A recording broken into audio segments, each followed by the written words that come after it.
How to temporarily delete your Facebook account. To do that, you can simply install the latest version of Facebook on your device, or you can also open Facebook on Google Chrome or your browser.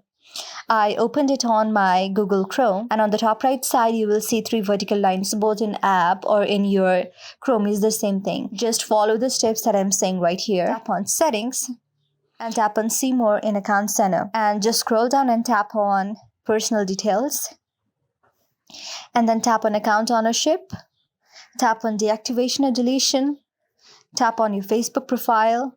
Now just tap on deactivate account because you don't want to delete your account permanently. Tap on continue. Again, tap on continue. It says the page that you have from your Facebook account. Now simply type your password and tap on continue, and your deactivation will be completed. So yes, this is how you do it. I hope this video helped you. If you like the video, then please do thumbs up and subscribe to our channel for more videos like this.